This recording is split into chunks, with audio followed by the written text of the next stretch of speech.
Under blazing lights, Jasmine Crockett confronts Barron Trump in a showdown that exposes the dynasty's deepest crack. One question, one secret, and one family's legacy on the brink of collapse. Could this be the moment the Trump empire shatters? Stay with us. This is a story worth every second of your time.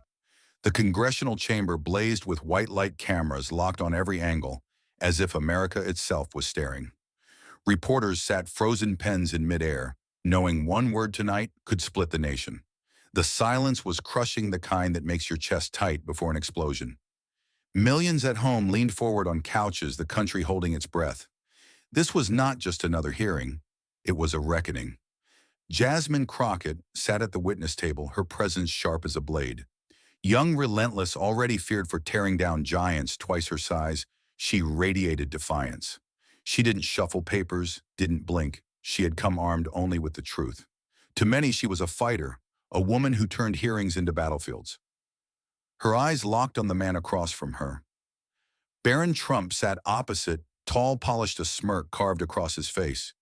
He looked untouchable, the chosen heir of the Trump empire. But everyone could feel it, the tension, the mask, the storm waiting to break. The chair's voice thundered. This hearing investigates the true origins of Barron Trump. Gasps tore through the room. Jasmine leaned forward, fire in her eyes. Today, America will witness the truth the Trump family has hidden for nearly 2 decades. The silence after the chair's announcement hung like a noose. And then Jasmine Crockett leaned forward, her hand reaching for the remote. The giant screen flickered to life, and there it was, a frozen moment from 2005, a glittering party in Palm Beach. Melania Trump, flawless in diamonds and satin, sat at a candlelit table, champagne glass raised. But the room stiffened, not because of Melania. No, it was because of the woman seated beside her. A stranger, her face sharp, her smile intimate, her eyes locked on the lens like she knew this image would one day resurface. The flash of cameras in the hearing room now collided with the flash of that night years ago. And for a second, the entire chamber felt trapped between 2 timelines. Jasmine's voice sliced through the air, steady and sharp. "Mr. Trump," she said, eyes narrowing, "do you recognize the woman sitting next to Melania in this photograph?" She let the question hang, daring him to answer, daring the cameras to capture every twitch of his jaw. Barron's smirk widened into a mocking laugh. That he scoffed, his tone dripping contempt. "That's nothing but a cheap Photoshop, a fake. Is this the best you can do?" He leaned back, arms folded, his arrogance feeding the tension. But the crowd didn't move. They knew Jasmine never played without a winning card. Her eyes flashed as she lifted another document from the desk. "Metadata doesn't lie," she fired back. "This photograph was taken on April 17, 2005. Verified timestamp, verified location, and more importantly..." She paused for impact, raising her voice just enough to echo across the chamber. "It was captured by Vanity Fair photographer Daniel Keenan, who has confirmed under oath that this file is authentic." Gasps erupted, reporters scrambled to type faster, and the audience in the gallery leaned forward as if pulled by gravity. What had been dismissed as a rumor just moments ago now glared from the screen in forensic black and white. A sudden crackle of tension spread as a new voice rang out. The committee ushered in a man with graying hair and a pressed suit. He introduced himself as Daniel Keenan, the very photographer Jasmine had cited. "I was there," he declared firmly, voice steady under the crushing weight of the cameras. "I took that picture. No edits, no fakes. This is exactly what I captured that night." The chamber shivered. The flashbulb memory had been authenticated not by speculation, but by the man behind the lens. There was no escape route for Barron now, no easy dismissal. Every eye darted back to him. Barron's smirk faltered. He leaned forward, fists tight against the table. His voice rose into a growl. "This is outrageous. You bring in some washed-up photographer and suddenly I'm supposed to believe this garbage? It's a setup, a witch hunt. Nothing more." His hand slammed down on the desk with a thunderous crack, making aides flinch and microphones rattle. The chamber jolted with his anger, but the performance reeked of desperation. The mask of confidence was cracking piece by piece under the relentless spotlight Jasmine had trapped him in. Then came the blade. Jasmine stood eyes-locked, voice as sharp as the strike of a hammer. She pointed directly at the frozen face on the screen, the woman beside Melania forever captured in silver light. This, she declared, her words like gunfire, is the woman who gave birth to you. The chamber exploded.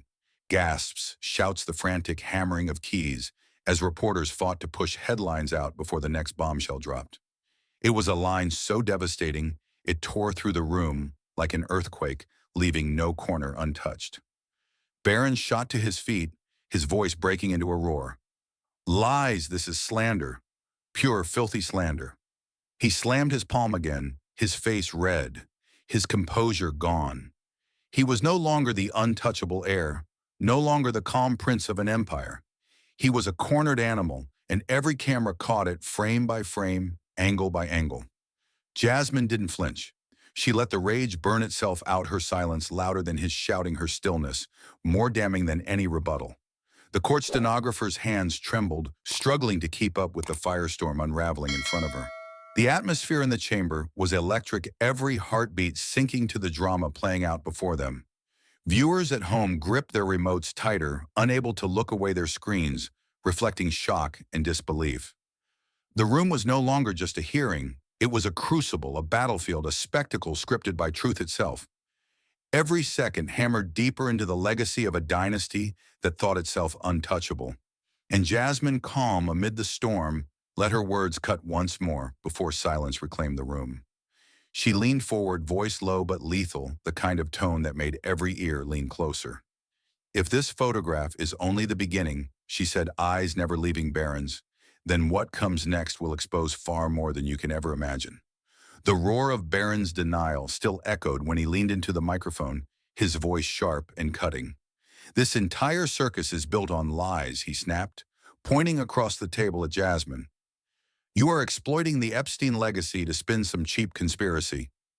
You think dragging my family name through the mud will make you famous? His words were venomous, his tone carefully pitched to sound righteous. The room stirred with unease, some lawmakers shifting in their seats, others scribbling notes, the tension tightening like a rope around every neck. But Jasmine didn't blink. She adjusted her papers, calm, her movements deliberate. Mr. Trump, let's not pretend this is imagination, she said, her voice steady and razor sharp. She lifted a crisp packet of documents and the screen lit up again.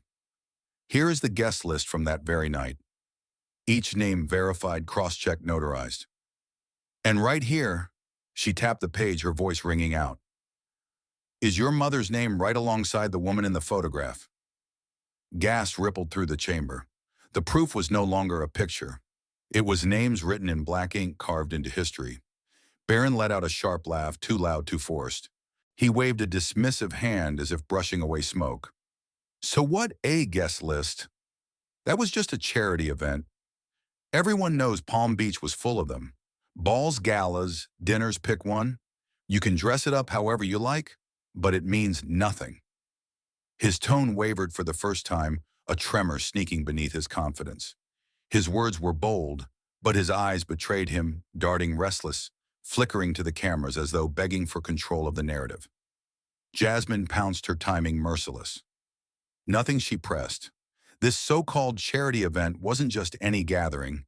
It was one in a series hosted by Jeffrey Epstein himself. The chamber erupted in gasps, chairs creaking as people leaned forward. Do you know what that means, Mr. Trump? This was no harmless gala. This was an Epstein party, infamous, secretive, and documented in more than one federal investigation. Her words were like detonations, each syllable hammering into the polished walls. She slammed another exhibit onto the table, the screen filled with airline receipts and flight manifests. Jasmine's voice rose, her cadence quick and cutting. Flight logs from April 2005. Flights to Palm Beach. Names that match the very same guest list. Times, dates, coordinates. All roads point to the same place, Epstein's domain. And guess whose name is tied to these documents? Her finger stabbed the paper like a spear. The woman seated beside Melania. The woman you've sworn you don't know. A wave of murmurs burst through the audience, reporters typing furiously, the sharp clatter echoing like gunfire. Barron's mask slipped. His jaw clenched, the smirk fading into something raw and brittle. He forced out words through gritted teeth. "This is twisted. You're twisting charity into scandal. Anyone could have been on those flights. You can't prove intent, you can't prove anything." His voice cracked at the edge, his control slipping with every syllable. Sweat glistened under the relentless lights, and for the first time he adjusted his tie, his hands restless. The posture of confidence was melting into something far more human fear. Jasmine didn't need to raise her voice. Her calm was sharper than his rage. "The evidence is layered, Mr. Trump. Photographs, guest lists, flight logs. You can deny one, maybe two." But together she leaned closer, her tone dropping into a lethal whisper amplified by the microphones. "Together they tell a story you can't run from." The silence that followed was suffocating. Even the clicking of reporters' keyboards slowed to a crawl, as if the room itself had lost its breath. Barron's lips tightened, but no words came. His hands pressed flat against the table knuckles, pale, the fury in his eyes betrayed by the tremor in his jaw. The cameras zoomed in, catching every crack, every twitch. It wasn't the picture of strength the Trump dynasty wanted America to see. It was the picture of a man cornered by truth. The chamber remained frozen in that silence, heavy and unrelenting, before whispers rippled through the press benches. Pens scratched, phones buzzed, and the sound of chaos built from the edges inward. The gallery hummed with disbelief, the audience caught between shock and hunger for the next blow.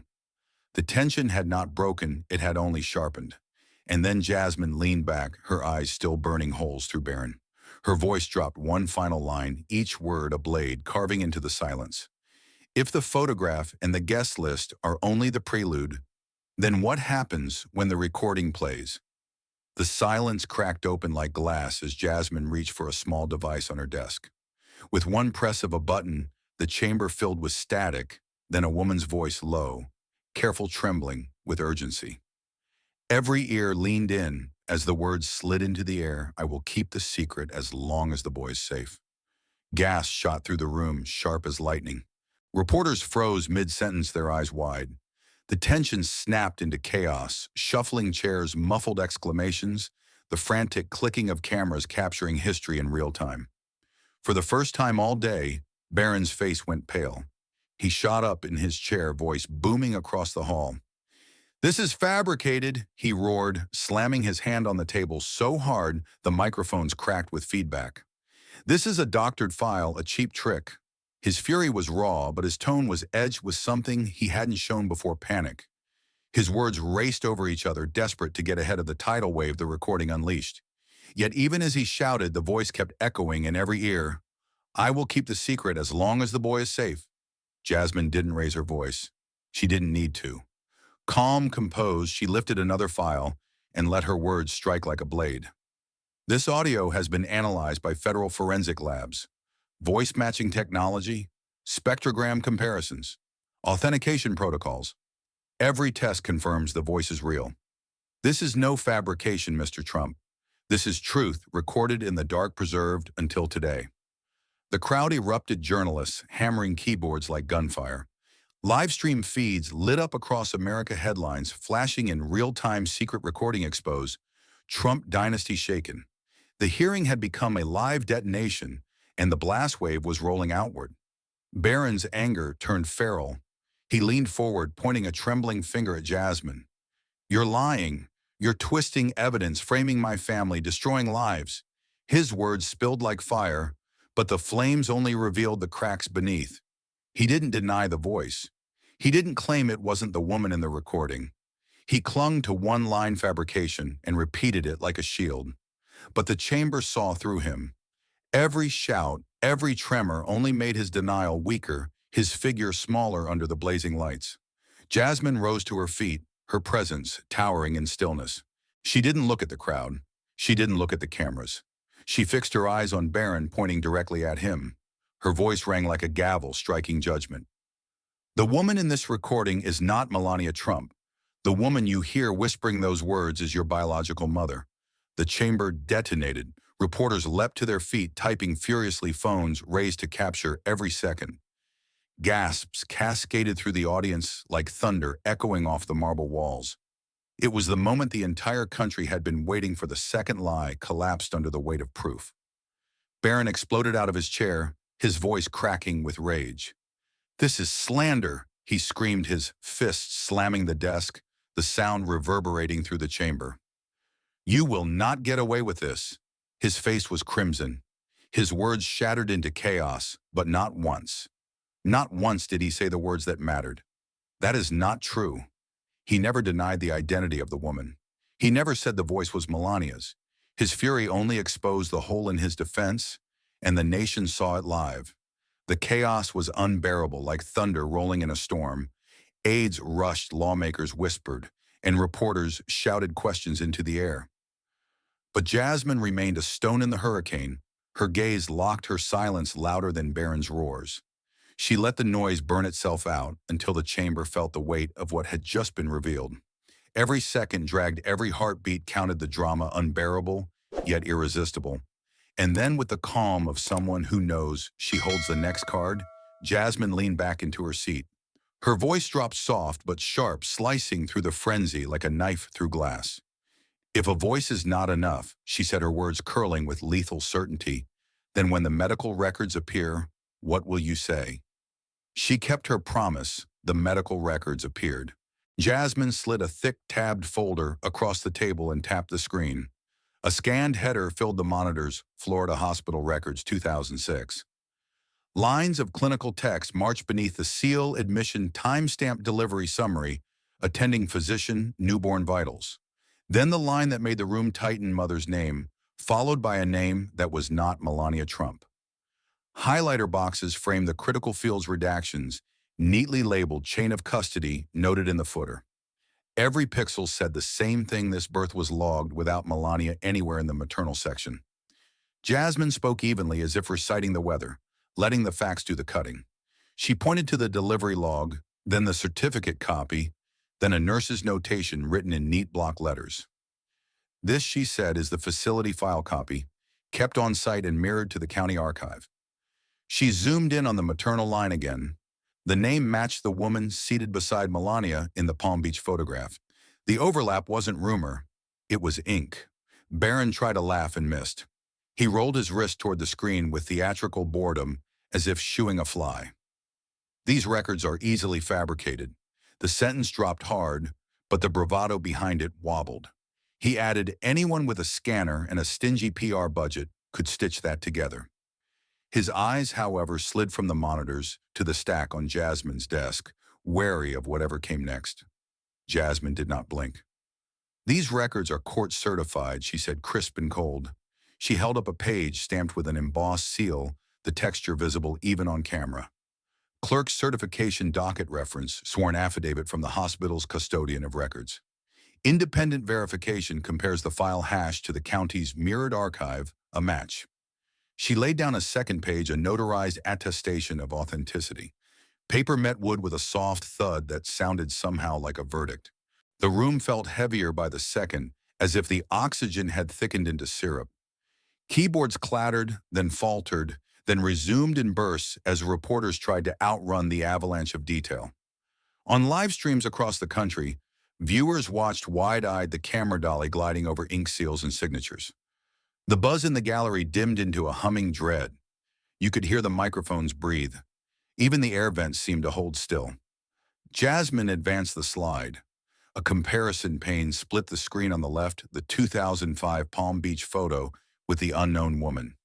On the right, the hospital intake line with the same name. A date stamp sat between them like a bridge. Cross-reference, she narrated, shows identical spelling, identical middle initial, and an address that lines up with travel records from that week. She let that hang, then added softly, "Probability of coincidence negligible." Her tone didn't gloat. It simply closed doors. Barron swallowed, throat working against the collar, and reached for his water. The bottle hissed. His hand shook just enough for the cameras to catch it. He took a long pull, then another, trying to drown the tremor. "You are building castles out of paperwork," he said, voice tighter, higher. "You cannot prove what happened in a room with forms and stamps." He capped the bottle, missed the thread, capped it again. Jasmine slid a final sheet forward, the chain of custody log signatures laddered down the margin. Custodian deputy clerk supervising archivist, she read, tapping each name. Transfer dates, audit checks, sealed transit. This is how evidence survives time. She looked up only then, eyes locked. There's the photograph, the guest list, the flight logs, and now the hospital record. 4 points, one story. She did not raise her voice. She didn't have to. Barron opened his mouth, then closed it, then opened it again, words refusing to form a shield. He touched the knot of his tie, pressed flat palms to the table, and stared at the page as if glare could blur it. This isn't proof, he managed, but the sentence arrived late and left no mark. Another sip of water, another glance at the cameras, another silent calculation that found no exit. The Prince of Composure looked suddenly very human. Silence settled over the hearing, like a velvet curtain, heavy and smothering. Reporters leaned toward one another, whisper rising like steam as they compared times, names, and seals.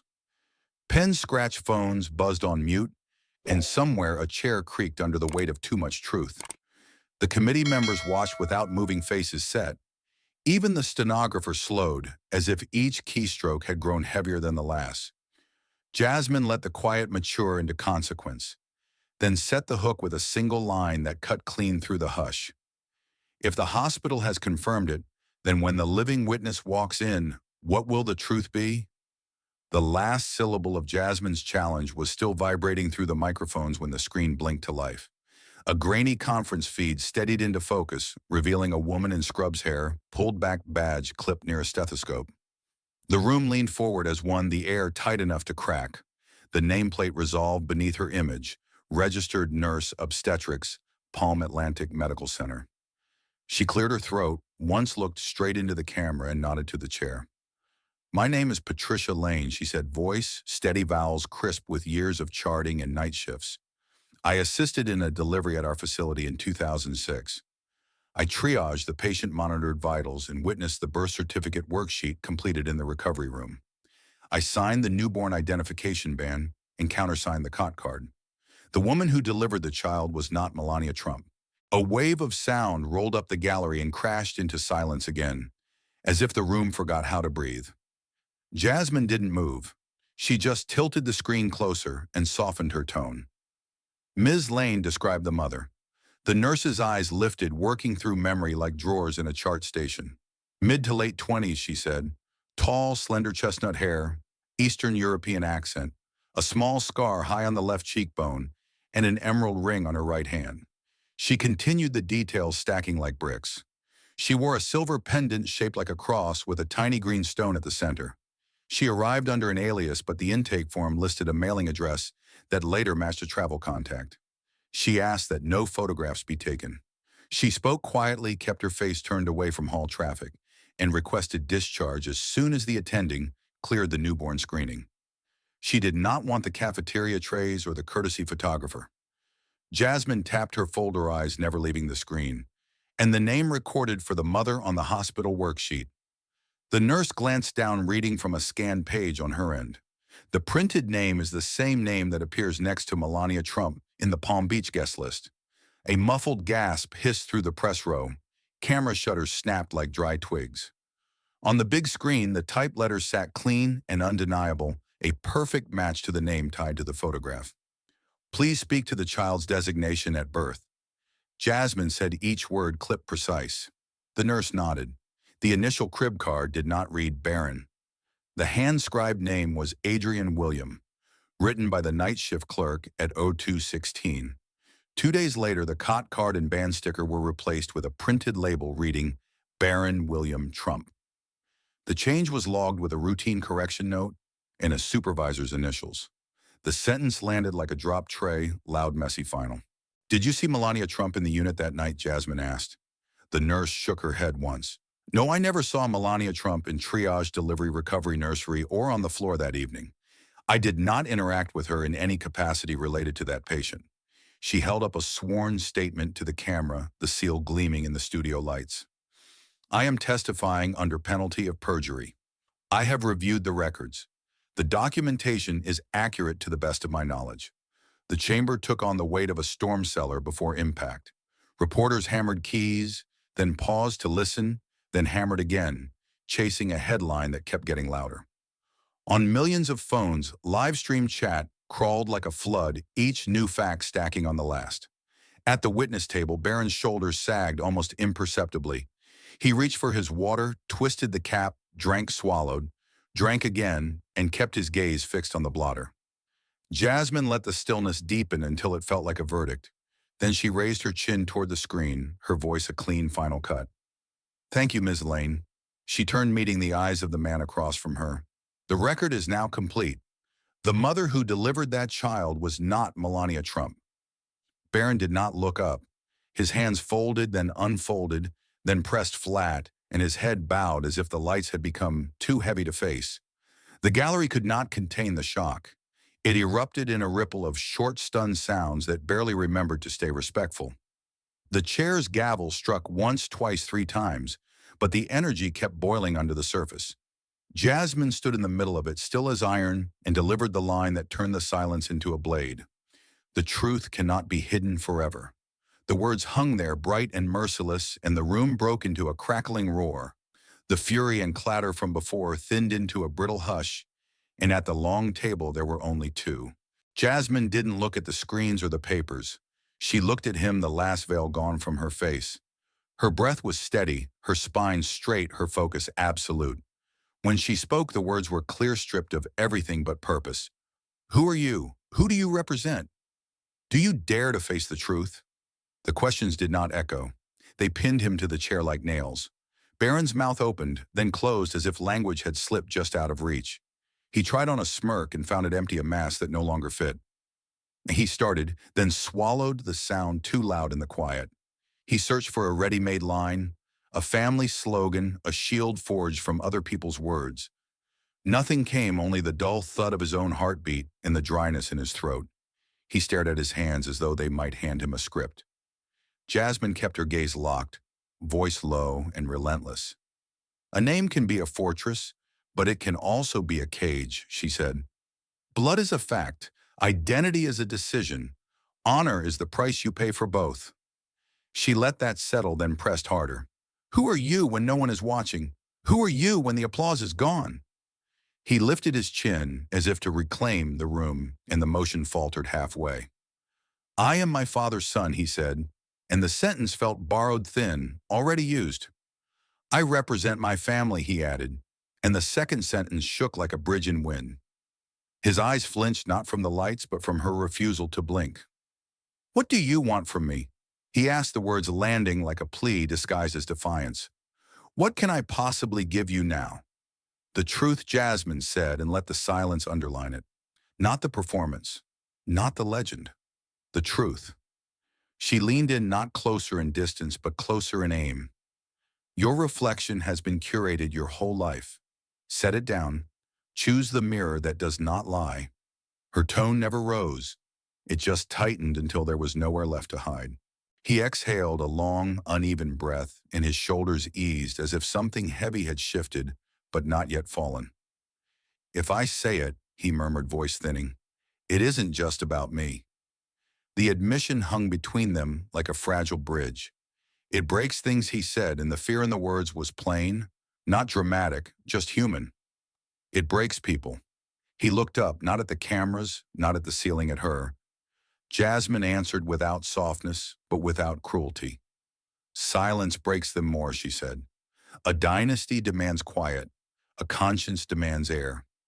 She let the next line come like a verdict, and a hand extended at once. "You can carry a borrowed story to the end of your days, or you can carry your own name." Her eyes held his steady, unsparing.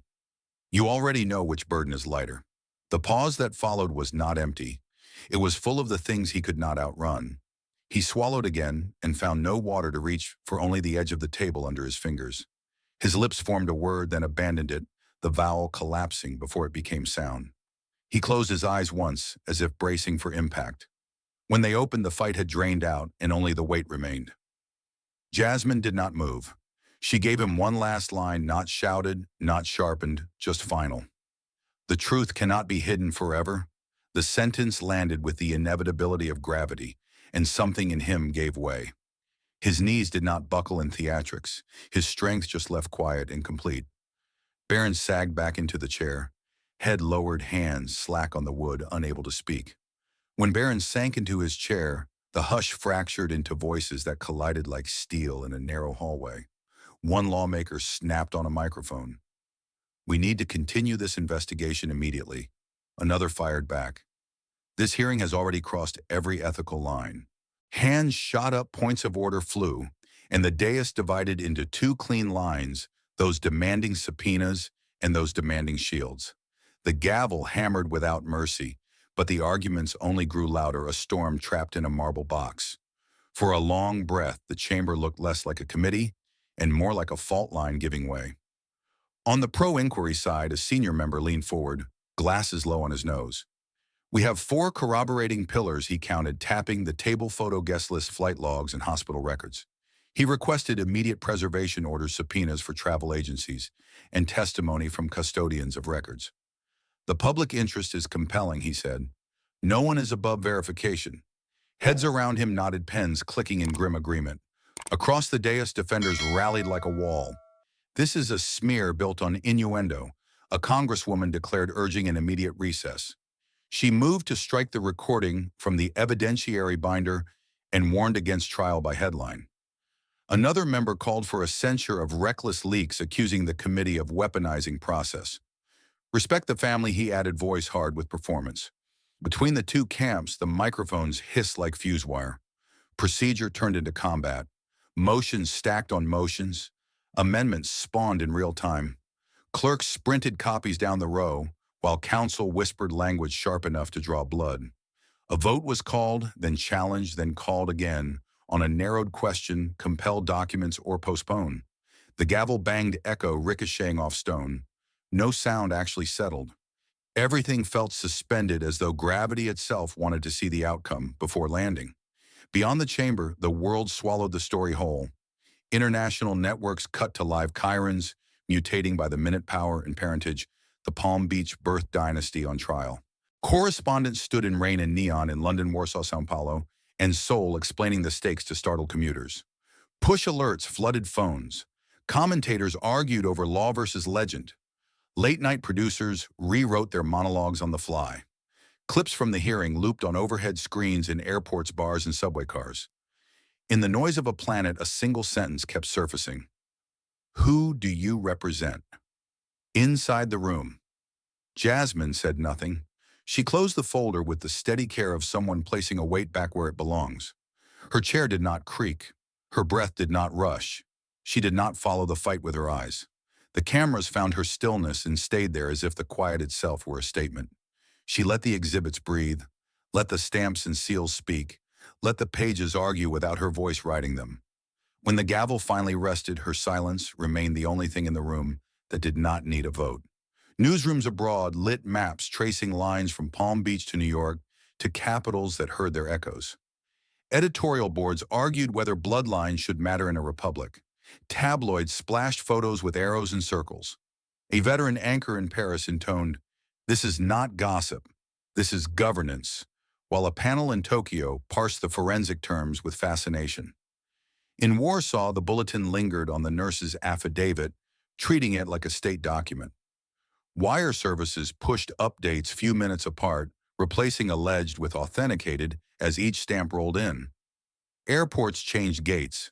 Screens did not. Every feed showed the same still frame of a sun, a name, and a question. Back inside, alliances calcified. A centrist member cleared his throat and tried to broker calm. "Let us stipulate to the records and schedule an evidentiary hearing." He was drowned out by simultaneous shouts of "vote now" and "point of order." Someone called for counsel to read the chain of custody aloud. Someone else asked to enter a family statement into the record. The chair repeated one at a time until the words lost shape and became percussion. Through it, Jasmine stayed motionless, a point the storm could not move.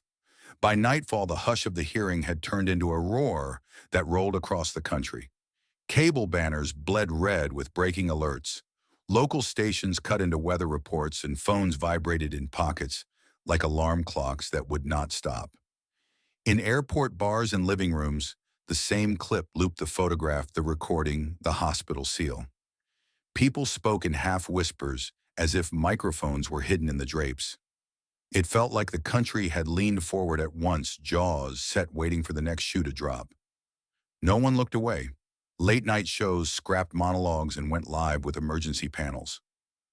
Hosts opened with a single sentence, "What did we just witness?" and then through to correspondents camped outside the Capitol. Analysts circled timestamps on the screen with neon pens and replayed the nurse's affidavit like it was game film. A legal scholar explained chain of custody as if teaching a first aid class. Comedians didn't joke. They asked for copies of the docket numbers. The studio lights hit that photo and made it feel like evidence, not gossip. Morning radio shows lit up with callers who sounded like they had stayed awake till dawn. A trucker from Oklahoma swore he never trusted glossy family portraits. A nurse in Miami said the affiant's tone was exactly how truth sounds when you have to say it slow. Diners buzzed barbershops, hummed, and corner bodegas argued over the difference between rumor and record. In church parking lots, parishioners traded printouts next to folding tables of coffee. A grandmother in Detroit said, "Blood is blood, but lies don't age well." Every sentence ended with a question mark and a sigh. Then the archives cracked open. Reporters dragged Epstein documents back into the light old flight logs. Deposition transcripts invoice trails with dates that suddenly mattered. A spreadsheet of guest lists passed from newsroom to newsroom, each name tagged color-coded cross-referenced with travel manifests. Producers slapped side-by-side graphics on screens Palm Beach event calendars versus airline receipt circles connecting times like constellations. Lawyers who once spoke in careful legalese began using plain words pattern access opportunity. Threads that had once been dismissed as trivia tightened into rope. Names landed with dull thuds across the political map. Not just celebrities, but former staffers, senior donors, and a few elected officials, faces you've seen on billboards, flyers, and debate stages. Some issued quick statements that sounded like copy-paste. I attended a charity event, or I was unaware of the host's activities. Others went dark. Their spokespeople went on vacation. A journalist read a list live on Air Voice, even like reading a memorial. The point wasn't to accuse, it was to remind everyone who used to smile at which doors. The Trump family fired back, as if a siren had gone off in the house. Within an hour, a statement hit every inbox: "This is a political attack." The words marched in a tight formation. "Witch hunt fabricated agenda election." A spokesperson stood at a podium and said, "No family should be dragged through this." A lawyer repeated no court of law would accept this evidence, while accidentally citing the very docket number that confirmed it had already been certified. The message didn't wobble, the delivery did. Contradictions began to stack like dishes no one wanted to wash. One surrogate called the photo obviously fake, while another insisted it was a harmless charity moment, which admitted the photo was real. A timeline in a press release put the mother in New York on the same night the flight logs placed her in Florida. A family friend said the nurse was never employed by that hospital, and the hospital verified she was on payroll that year.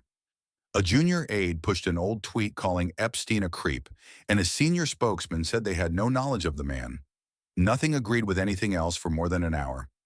On cable split screens, two Americas argued about the same face. On one side, Barron looked like a kid hit by a truck he never saw coming. On the other, he looked like an actor reading from a script that someone kept revising. "Is he a victim?" one host asked, hand on chin. "Is he a liar?" another shot back, tapping the desk. A panelist said he's both, and that's the point. One wound bandaged with another. Viewers voted with remotes, not polls, flipping between sympathy and fury like a heartbeat under a strobe. Podcasts rushed emergency episodes with titles that sounded like alarms. A veteran reporter explained metadata to his parents over the mic. A historian reminded listeners that dynasties always break on secrets. A former prosecutor walked through how a birth record gets changed in the same calm tone used for airline safety briefings. One show played the recording 3 times in a row and then went silent for 5 seconds, a small, heavy act. Comments filled with people who never comment. "I don't like her, but she's right, and I don't trust them, but the paper has a seal."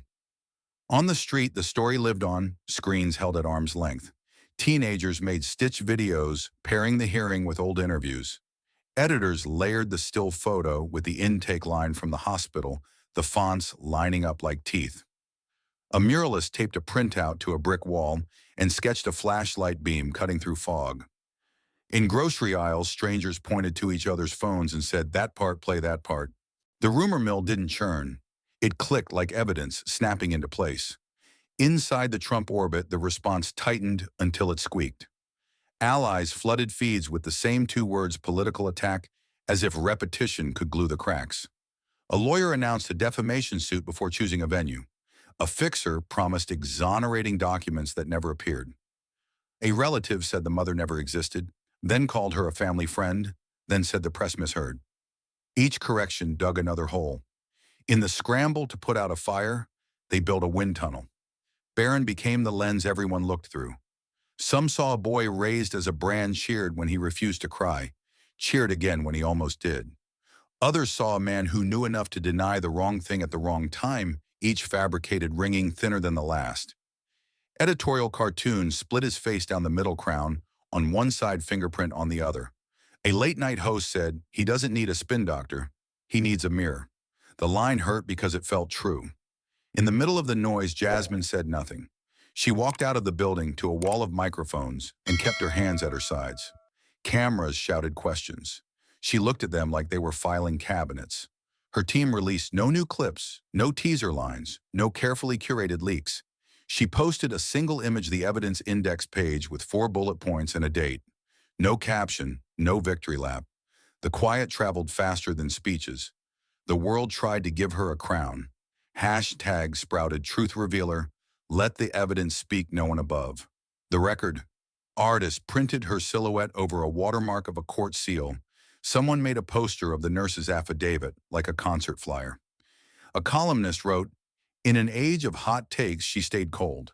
An anchor in London said, "This is what accountability looks like when it stops auditioning." Overnight, she became a symbol people could wear on a t-shirt and mean it. Yet the symbol held because the math held. 4 pillars, 1-story photograph, guest list flight logs, hospital records. The talk shows could debate motive, but they couldn't erase dates. The family could call it a political attack, but politics doesn't emboss a seal. In PTA threads and veterans halls, people started using new phrases: chain of custody, custodian of records, affiant, as if learning a second language called proof. The conversation didn't feel like gossip anymore. It felt like homework everyone had decided to do at the same time. A rumor that the recording was AI died in under an hour when engineers posted spectrograms with the patience of math teachers. A claim that the nurse recanted evaporated when the court clerk uploaded the signed affidavit addendum. A blogger tried to debunk the metadata and accidentally confirmed the timestamp. Every attempted eraser left a darker line. The more the spin moved, the clearer the shape became. Faith leaders stepped into the frame, careful but present. A pastor said, "The truth comes like a tide. It does not knock." A rabbi said, "Honor is not inherited. It is practiced." An imam said, "Silence is not protection. It is delay." None of them named names, but everyone understood the lesson plan. In school civics classes the next morning, teachers pivoted to how institutions test a claim, and kids who never raised their hands raised them. On the Hill, new motions brewed while the cameras blinked on standby. Some lawmakers called for a special counsel. Others wanted a narrow evidentiary review with cross-examination and perjury warnings spelled in bold. The language was dry. The stakes were not.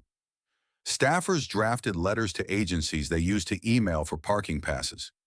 The procedural gears that usually grind in the dark began to turn in public, loud and visible, a factory floor of accountability.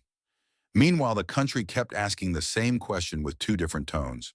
Is he a victim? Carried pity and warning, as if the public knew how hard it is to climb out of a story you didn't write. Is he a liar? Carried anger and fatigue, as if the public was done applauding performances that collapse under paperwork. The split wasn't clean, it never is. It overlapped in messy circles, and inside the overlap sat one face that could no longer choose which angle the light would find. Editorial pages tried to keep up and failed, printing updates that were outdated by afternoon. An op-ed called for humility in the face of documents which read like a prayer. Another warned against weaponizing the private and was forced to concede that these records had lived under lock and seal for years. The loudest piece simply printed every docket number in a column, entitled it, "Read Before You Argue." It became the most shared link of the day. Through it all, Jasmine kept walking past microphones like they were streetlights. She didn't nod, didn't wink, didn't feed the clip machine. When asked off camera how she felt, she said the record is the record and got into a car. A child on the sidewalk holding a handmade sign yelled, "Thank you for telling the truth," and she put a hand over her heart without breaking stride. The moment lasted a second and felt like a paragraph. By the weekend, the story had shape and gravity. The talk shows moved from what just happened to what happens to a country when secrets hit daylight. The press stopped whispering alleged before authenticated when the stamps stacked high enough to see from the back row. Ordinary people adjusted their schedules to catch updates. Coffee shops put the hearing replay on silent with captions like foreign films. You could feel it in the crosswalks, heads bowed to screens, not out of habit, but out of attention. And somewhere in the center of the cyclone, the two images that would not stop pairing themselves glowed on every display: a photograph from 2005 and a hospital line from 2006. The debate could work the edges, but the middle held. The family's chorus of political attack kept playing loud and off-key, while the nation learned a new melody: slow, steady, unglamorous, undeniable. Barron remained the lens, and the question bent toward him. Jasmine remained the mirror, and the reflection refused to lie. The special hearing had barely adjourned when the machinery of government lurched back into motion. The Speaker's office announced that Congress would open a new special investigation, one dedicated exclusively to the origins of Barron Trump. The gavel strikes from the last session had not yet faded before subpoenas were drafted, committee rosters expanded, and a calendar of hearings began to circulate. Lawmakers who had shouted themselves hoarse only hours earlier now sat in closed-door meetings drawing battle lines and trading favors. The word extraordinary was repeated in every briefing, but the mood felt closer to unprecedented. Within 24 hours, staffers began sorting through boxes of sealed records. Step by step, the files came loose. Redacted pages gave way to clearer copies, and locked cabinets opened into stacks marked declassified. Journalists compared one binder to another, finding names aligned across different years, addresses that matched, and notations once buried under black bars. Each new release felt like the next chapter of a thriller: hospital audits, travel invoices, coded correspondence that no one could dismiss as rumor anymore. The record didn't scream. It whispered steadily, page after page, until the accumulation was louder than any denial. The country cracked under the weight of it.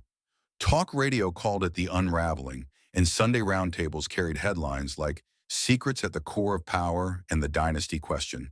In blue states and red states, kitchen tables lit with arguments. Some claimed the revelations were fabricated, others demanded full exposure. Families divided along generational lines, elders muttered about respect and privacy, while younger voices demanded accountability without exceptions. Protesters marched outside courthouses, their chants clashing. Protect the family on one side, no one above the truth on the other. America wasn't united, but it was awake. Every attempt to bury the facts only amplified the noise. A carefully worded family statement claimed there is nothing more to see, and yet the next day's release revealed a contradictory line item.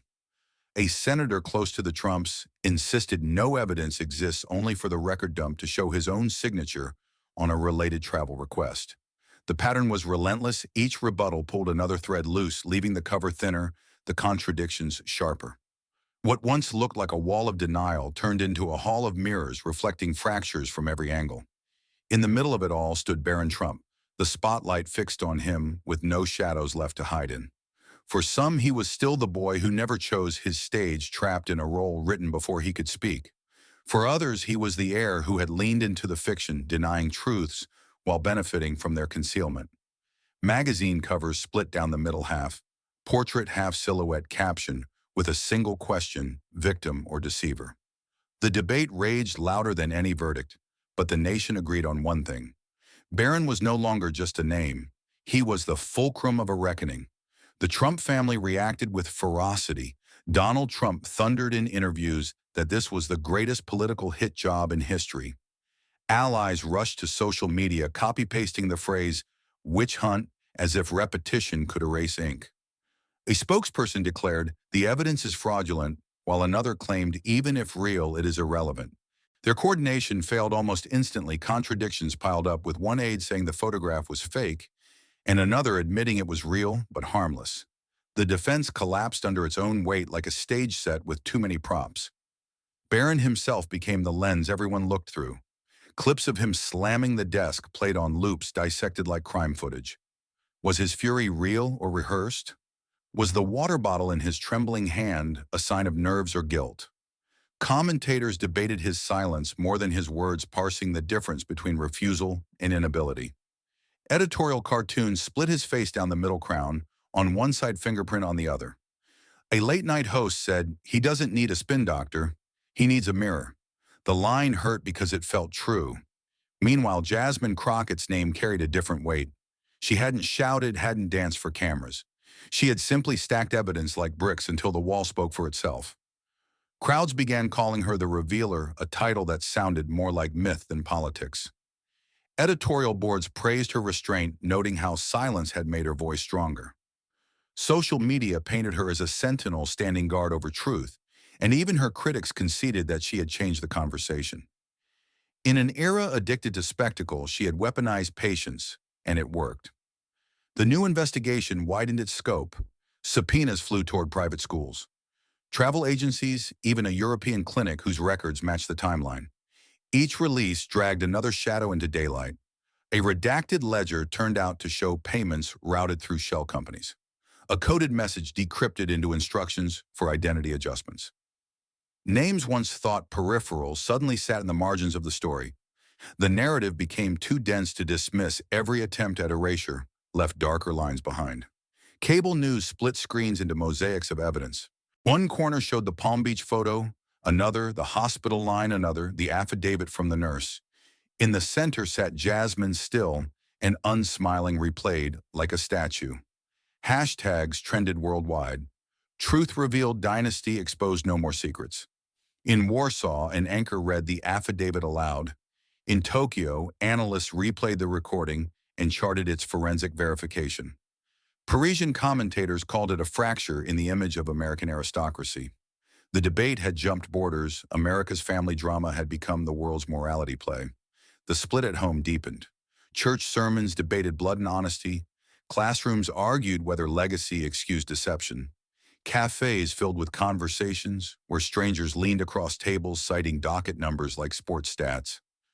A mural appeared in Detroit showing a cracked crown. Another in Los Angeles painted Jasmine holding a lantern in a storm. Protest signs carried her face and the phrase, "The record speaks." Even skeptics admitted the words had weight. Every day another contradiction undermined the Trump defense. One day it was a calendar entry misaligned with a sworn statement. The next, a misdated passport stamp. The following week, a donor's letter acknowledging the arrangement. Each revelation pulled oxygen from the narrative of fabrication. Each denial landed weaker, thinner, more desperate. At rallies, chants of witch hunt began to sound less like conviction and more like echo. By the third week, the investigation had become not just a story, but a season, each release like a new episode, each vote in Congress like a cliffhanger. Poll numbers shifted, some hardened in loyalty, declaring Barron under siege. Others peeled away, convinced that silence had become complicity. The public square roared with noise, but beneath it ran a quieter current, an acknowledgement that the dynasty had cracked in a way no slogan could mend. And then came the moment. The final hearing of that week ended with a silence so sharp it felt like a cut. Cameras swiveled, reporters lifted mics, and all eyes landed on Jasmine. She didn't shuffle papers or glance at her aides. She looked straight into the nearest camera. Her eyes steady, her tone controlled but heavy with finality. "If the family secrets of the most powerful household in America can be exposed," she said, pausing only once, "then no power is untouchable." The sentence landed like a stone in still water, rippling out across screens from New York to Nevada, from Paris to Pretoria. The chair's gavel struck once, twice, 3 times. The session was closed. But the echo did not stay in that chamber. It rolled through newsrooms into living rooms, across highways and subway cars. It hung in conversations between strangers, in the headlines scrawled across front pages, in the worried questions of allies, and the whispered relief of dissenters. The hearing had ended, but its aftershock had only begun. For days afterward, her words replayed like a chorus. No power is untouchable. People repeated it in offices, on buses, in lines at grocery stores. Talk show hosts ended segments with it. Protesters painted it on cardboard. Teachers quoted it in civics class. Preachers turned it into sermons. The phrase stopped belonging to Jasmine. It belonged to the country, a refrain hammered into steel by the weight of evidence. The declassification continued. More documents surfaced, some confirming, some expanding. The picture grew sharper, harder to blur. Arguments raged, but the foundation was no longer in dispute. Even in households split down the middle, there was reluctant agreement. The story could not be stuffed back into secrecy. The truth had slipped its chains. Jasmine did not gloat. She did not tour talk shows or post victory notes. She walked past microphones the way a soldier walks past statues, acknowledging but not slowing. Her silence became its own performance, a refusal to cash in on the spectacle she had created. In an era where everyone screamed, she had whispered, and the whisper had thundered. The story did not end with fireworks. It ended with a gavel, a line to the camera, and a country suspended between fury and relief. It ended with Barron slumped in his chair, silent, under lights that showed too much. It ended with a file cabinet standing open, its contents no longer secret. The dynasty had not fallen, but the myth had cracked, and from that crack, daylight poured in.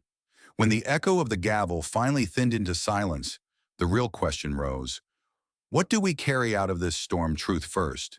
The lesson is not poetic. It is blunt, like a door kicked open. Paper outlives speeches, and a seal outlives spin. When dates, names, and places align, power loses its costume and has to walk in daylight. The audience at home felt it in their ribs. The record is not a headline. It is a spine that lets a nation stand up straight. Identity second. Blood explains origin, not destiny. A last name can be a shield until it hardens into a cage. The mask that once kept you safe can also keep you small. You are more than a script someone else wrote, and courage begins the moment you set the script down. Who are you? Who do you represent?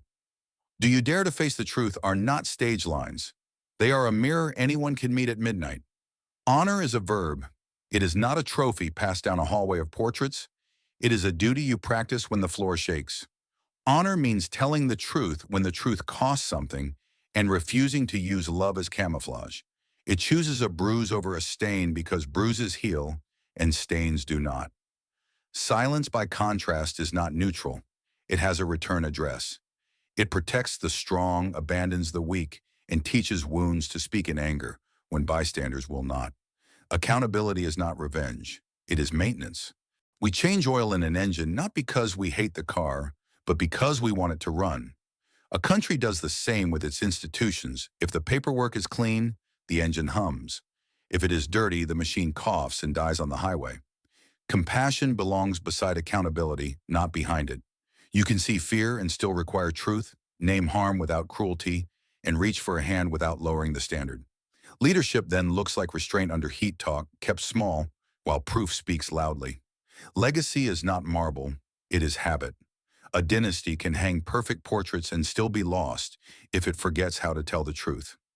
Children learn which promises count by watching which lies survive. If lies survive, a house becomes a maze. If truth survives, a house becomes a home you can navigate in the dark. Community multiplies the light. A neighbor who says, "I saw that," a nurse who signs a page, a reporter who reads a docket number aloud. One person lights a match, many people keep the fire from blowing out. Carry a pocket rule for the road receipts, beat rumors, dates beat feelings, and names beat noise. Ask for the paper, ask for the chain of custody, ask for the person who can say, "I was there," and then ask, "Will you swear it?" Remember the difference between guilt and responsibility. Guilt stares backward until it turns to stone, while responsibility faces the present and lifts the next brick. Do not confuse brand with character. Brand hunts approval, while character keeps promises after the microphone dies. There is a message for power: do not ask for trust while hiding the receipt, and a message for the rest of us: share what is sourced, correct what is false. When the broadcasts fade, keep one truth in your pocket. The truth does not arrive in costume. It arrives in timestamps, signatures matching voices and eyes that return to the camera without blinking. There is a message for families.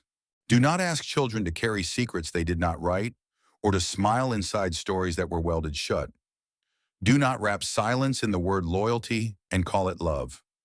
Loyalty without truth is a leash that burns the skin it claims to protect. Love without truth is a mask that fogs until everyone loses their way. Set the table with honesty, even if the plates rattle. Let the youngest see that courage can sit beside grief and still pass the bread. There is a message for institutions. Protect the witness, preserve the file, stamp the page, and keep the chain intact so a stranger a decade later can read without your help. Do not confuse secrecy with security. Secrecy is a locked room, security is a lit hallway. Audit trails are not paperwork. They are lifelines that keep memory from drowning. Democracy is not a speech. It is the habit of leaving breadcrumbs for the next traveler and checking that the door you opened stays open. If the archive is the nation's attic dust, label it and leave a map on the stairwell for whoever climbs next. There is a message for media and for the public square. Watch with attention, not with hunger. Hunger eats people. Attention understands them. Share what is sourced and steady your hand before you press send. Correct what is false and praise the person who admits error. They are teaching the rest of us a map out of the maze. If you cannot add light, do not add heat. If you must add heat, keep a bucket of water by your feet. Remember that spectacle is sugar and truth is bread. One spikes, the other sustains. There is a message for anyone who is tired. Rest is not surrender. You can put the file down, breathe, and still be brave. Then pick it up again and keep going, because truth is a marathon with water stations, not a sprint with trophies. Courage is often quiet, a hand raised in a small room, a signature beneath a sworn line, a voice that shakes but speaks anyway. Carry a simple toolkit, evidence, patience, mercy, and a spine, and keep it where you keep your keys. And when someone asks what we learned, say this: no name is too heavy for honesty, and no headline is heavier than a notarized page. Say it and keep saying it. Teach it to your children daily. Thank you for watching until this moment and for standing with us on this journey for justice. Your support means everything. Like, subscribe, and turn on notifications so you never miss what's next. And we'd love to hear your thoughts. Leave a comment below and let us know what moved you most in this story. Together, our voices make a difference.